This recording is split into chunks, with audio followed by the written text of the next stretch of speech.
Hello नमस्कार विद्यार्थी मित्रों, आप सभी નું આપણે આ આરો લર્નિંગ યુટ્યુબ ચેનલમાં સ્વાગત છે। આજના આ વિડિયોની અંદર આપણે જે GSRTC Gujarat state road transport corporation રે તો તેના દ્વારા જે કંડક્ટરની 4318 જગ્યા માટે જે ભરતી બહાર પાડવામાં આવી છે તો તેની એ સંપૂર્ણ માહિતી રે એ જોવાના પ્રયત્ન કરીશું અને તેની સાથે તેના જે ભૂતકાળના પેપર તે પણ એ જોઈશું, જેથી તમને તે જોવા હોય તો તે તમને એ ઉપયોગી બની શકે। તો તેની અંદર એ વિડિયોની શરૂઆત કરવી તો સૌથી પહેલા તો આપણે અહીં જે ભૂતકાળના પેપર રહ્યા તો તેની વાત કરી તો સૌથી પહેલા તો જે 2017 રહ્યું તો તેની અંદર એ 3 પેપર લેવાના હતા, જેની અંદર એ 5/8/2017 ના રોજ એક પેપર હતું, પછી 6/8/2017 ના રોજ એક પેપર અને તે દિવસે એ બીજી શિફ્ટમાં એ બીજું પેપર હતું।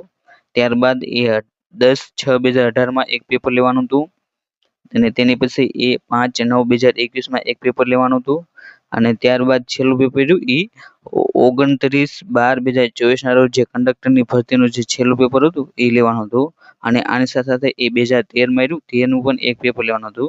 જે પેપર રહ્યું આપણી જે ચેનલ હોય તો તેની પર એ મળી જશે અને જે આ જીએસઆરટીસી રહ્યું તેના દ્વારા એ ડ્રાઈવરનું 2024 નું પેપર લેવાનું હતું અને 2025 માં જે હેલ્પરની પેપર હતું તે પણ એ યોજવામાં આવ્યું હતું। આ બધા પેપર એ તમને જે આપણી જે યુટ્યુબ ચેનલ હોય તો તેની ઉપર એ મળી જશે। તમારે આ પેપર એ એકવાર એ ચોક્કસ એ જોઈ લેવા, જેથી એ તમને ખબર પડે કે આ જે જીએસઆરટીસી ને જે પ્રશ્ન હોય તો તેની અંદર એ કેવા પ્રકારના સવાલો એ પૂછવામાં આવે છે। હવે આપણે એ વિડીયોની શરૂઆત કરીએ તો તમે અહીં જોઈ શકો છો કે કક્ષાનું નામ કંડક્ટર અને જે પ્રથમ 5 વર્ષ માટે એ ફિક્સ પગાર રહ્યું એ 26,000 એ ફિક્સ પગાર રહેશે અને કુલ જગ્યાઓ એ 4318 જગ્યા છે અને ઓનલાઈન અરજી કરવાનો સમયગાળો રહ્યો એ 6/6/2026 થી લઈને એ 5/7/2026 સુધી એ તમે અરજી રે એ કરી શકો છો। એટલે કે જે આની અરજી ફોર્મ રે એ ભરાવાના એ શરૂ થઈ ગયા છે અને અરજી પત્રકની જે ફી રે તે સ્વીકારવાનો સમયગાળો એ 6/6/2026 થી લઈને એ 7/7/2026 સુધી એ તેની ફી રે એ તમે એ ભરી શકશો।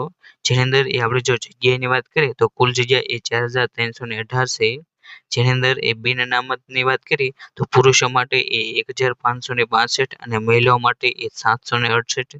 જ્યારે ઈડબ્લ્યુએસ કેટેગરી તો તેની અંદર એ પુરુષો માટે એ 308 અને મહિલાઓ માટે 151। જ્યારે એસસીબીસી ઉમેદવારોની વાત કરીએ તો તેની અંદર એ પુરુષો માટે એ 565 જગ્યા છે, તેની અંદર એ 278 જગ્યા રે એ મહિલાઓ માટે છે।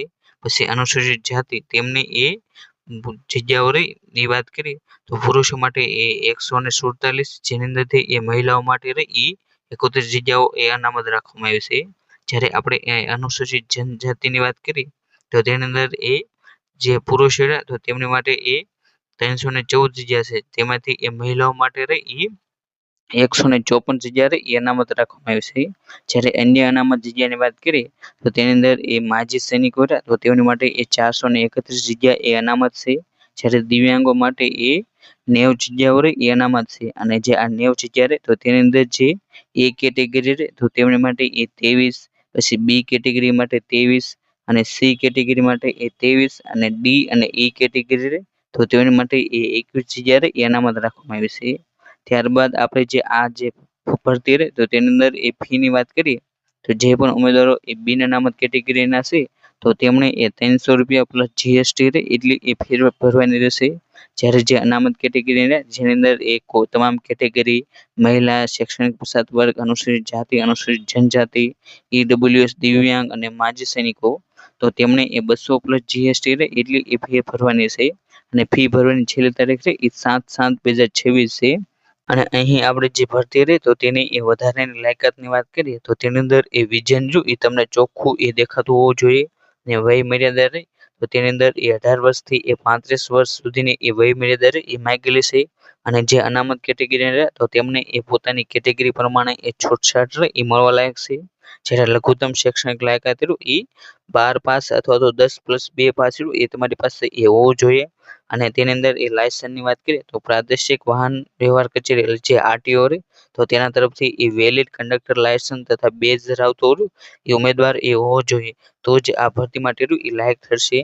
અને તેની અંદર એ આપણે જે વય મર્યાદા તો તેની અંદર જે છૂટછાટ આપવામાં આવે છે તેની વાત કરીએ તો જે બિન અનામત કેટેગરી તો તેમની અંદર એ પુરુષો માટે એ વધુમાં વધુ 35 વર્ષ અને મહિલા માટે એ 40 વર્ષ। જ્યારે અનામત કેટેગરી તો તેમની અંદર એ પુરુષો માટે એ 40 વર્ષ અને મહિલાઓ માટે એ 45 વર્ષ અને જે માજી સૈનિકો રહ્યા તો તેમની અંદર એ મહિલા અને પુરુષો તો તેમને એ 45 વર્ષ સુધીની એ ઉંમર એ છૂટછાટ મળે છે. જ્યારે દિવ્યાંગ ઉમેદવારો રહ્યા તો તેમને એ બિન અનામત અથવા તો જે અનામત કેટેગરી હોય તો ત્યાં સુધી એ તેમને 45 વર્ષની એ છૂટછાટ મળે છે.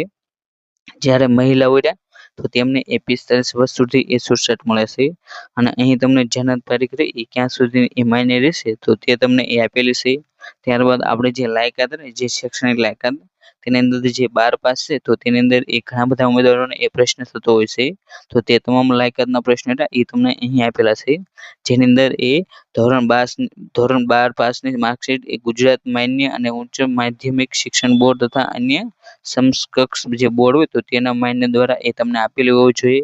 પછી ડિપ્લોમા કિસ્સામાં એ ધોરણ 10 પછી એ ડિપ્લોમા કરવામાં આવેલ હોય તો તેવા કિસ્સામાં એ 10+3 કે તેથી વધુ વર્ષનો એ કોર્સ અલગથી કરેલો હોય તો જ એ કોર્સ એ માન્ય ગણાય છે. ત્યાર પછીની લાયકાત કે ધોરણ 12માં એ કામચલાઉ ધોરણે માન્ય રાખવા માટે એ ઉમેદવારોને હક હોય એ સ્વીકારવા કરવામાં આવશે નહીં.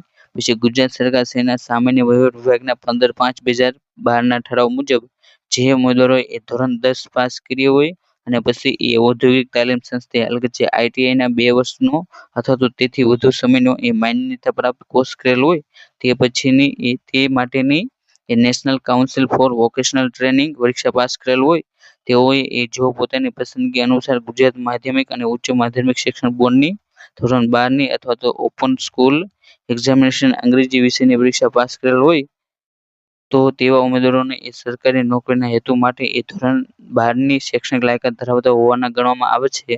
અને શિક્ષણ બોર્ડનું એ સમકક્ષતાનું જે પ્રમાણપત્ર રહ્યું એ તેમણે એ રજૂ કરવાનું રહેશે. ત્યારબાદ એ 7મો મુદ્દો કે જે ઉમેદવારોએ એ ધોરણ 10 પછી એ પોલિટેકનિકમાં એ 3 વર્ષનો ડિપ્લોમા કોર્સ કરેલો હોય તો તેવા ઉમેદવારોને એ સરકારની નોકરીના હેતુ માટે એ ધોરણ 12ની લાયકાત ધરાવતા હોવાના ગણવામાં આવશે.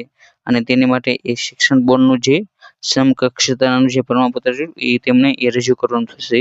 પછી 8મો મુદ્દો કે ધોરણ 12માં એ ઉપરોક્ત દર્શાવેલ અનુચ્છેદ 6 અને 7 સિવાયની અન્ય કોઈ પણ સમકક્ષ શૈક્ષણિક લાયકાત ધરાવતા હોય તો તે એ માન્ય ગણવામાં આવશે નહીં.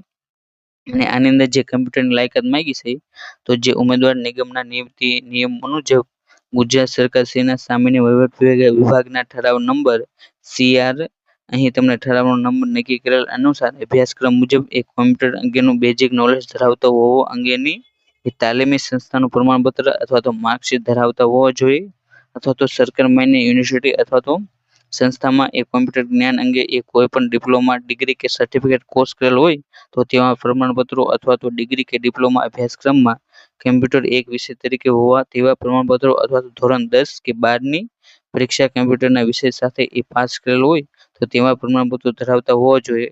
ઉમેદવારોએ સદર ઠરાવ મુજબ એ આવા પ્રમાણપત્રો માર્કશીટ અરજી કરવાની છેલ્લી તારીખ પહેલાના પસંદગી મુજબ એ પૂર્વે અસલ પ્રમાણપત્રોની ચકાસણી સમયે એ રજૂ કરવાના થશે. જો રજૂ નહીં કરે તો તેનું એ અરજીપત્ર એ રદ કરવામાં આવશે. એટલે કે જે આભાર તો તેની અંદર એ કમ્પ્યુટરનું જે સર્ટિફિકેટ એ તમારી પાસે એ ફરજિયાત માંગેલું છે. જે સરકાર માન્ય એ કોઈ પણ યુનિવર્સિટી અથવા તો કોઈ પણ સંસ્થા હોય તો તેના દ્વારા એ આપેલું હોવું જોઈએ. ત્યાર પછી એ આપણે જે પરીક્ષાની વાત કરી તો આની અંદર જે પરીક્ષા રહી એ OMR પદ્ધતિ આધારિત લેવામાં આવશે. જેની અંદર એ 100 માર્કનું એ પ્રશ્ન પેપર હશે જેની માટે તમને 1 કલાકનો એ સમય આપવામાં આવશે. જેની અંદર એ આપણે અભ્યાસક્રમની વાત કરી તો તેની અંદર એ સામાન્ય જ્ઞાન, ગુજરાતનો ઇતિહાસ, ભૂગોળ, ગુજરાતના વર્તમાન બનાવો, ધોરણ 12ને લગતું ધોરણ 12ની જે કક્ષા રહે ત્યાં સુધીનું તો તેનું એ 20 ગુણનું એ ભારણ છે. પછી રોડ સેફ્ટી તો તેના એ 10 ગુણ. પછી ગુજરાતી વ્યાકરણ ધોરણ 12 કક્ષાનું તો તેના પણ એ 10 ગુણ. પછી અંગ્રેજી વ્યાકરણ 12 કક્ષાનું તો તેના એ 10 ગુણ. પછી ક્વોન્ટિટેટિવ એપ્ટિટ્યૂડ અને ટેસ્ટ ઓફ રીઝનિંગ ધોરણ 12 કક્ષાનું તો તેના એ 10 ગુણ. પછી નિગમને લગતી માહિતી, ટિકિટ અને લગેજ ભાડાના ગાણિતિક પ્રશ્નો તો તેના એ 10 માર્ક છે. પછી મોટર વ્હીકલ એક્ટની પ્રાથમિક જાણકારીના પ્રશ્નો, પ્રાથમિક સારવારના અંગેના પ્રશ્નો, પછી કંડક્ટરની ફરજો તો તેના એ 10 પ્રશ્નો 10 ગુણ છે. પછી કમ્પ્યુટરના ઉપયોગી પાયાની જાણકારીના પ્રશ્નો તો તેના એ તમને 20 ગુણ એ આપવામાં આવશે. આ રીતે તમારું એ 100 માર્કનું એ પ્રશ્ન પેપર એ કાઢવામાં આવશે. માટે તમારે આ જે સ્ક્રીનશોટ એ પાડી લેજો અહીંનો. ત્યાર પછી એટલે કે અહીં આપણે જે SRTCની જે કંડક્ટરની ભરતી રહે તો તેની અંદર એ લાયકાત, પછી અભ્યાસક્રમ, ફી, કેટેગરી પ્રમાણે જગ્યા તેવી તમામ માહિતી રહી એ જોવાનો પ્રયત્ન કર્યો. અને જો તમે પણ એ કંડક્ટરની એ તૈયારી કરતા હોય તો તમારે તેના ભૂતકાળના જે પેપર રહ્યા તેને એ ચોક્કસ એ જોઈ લેવા. અને આ તમામ ભૂતકાળના પેપર રહ્યા એ આપણી જે યુટ્યુબ ચેનલ છે તો તેની અંદર એ અલગથી એ પ્લે લિસ્ટ બનાવેલી છે, તો ત્યાં જઈને એ જોઈ લેજો. અને તેને જોવા માટેની લિંક રહી એ જે આ વિડીયો તો તેના ડિસ્ક્રિપ્શન બોક્સમાં પણ મળી જશે, તો ત્યાંથી એ જોઈ લેવા. અને અહીં જે આ પેપર રહ્યા તો તે તમામ પેપરની પીડીએફ રહી એ આપણે જે ટેલિગ્રામ ચેનલ છે આરો લર્નિંગ તો તેની અંદર એ મૂકી દેવામાં આવી છે, તો ત્યાં જઈને આ પીડીએફ એ ડાઉનલોડ કરી શકો છો. અને જો તમે એ કંડક્ટર ભરતી રિલેટેડ એ મહત્વના ટોપિકના વિડીયો જોવા માંગતા હોય તો તમે એ આપણે જે આરો લર્નિંગ જે યુટ્યુબ ચેનલ છે તેને પણ એ સબસ્ક્રાઇબ કરી લેજો. Thank you for watching this video. જય હિન્દ, જય ભારત.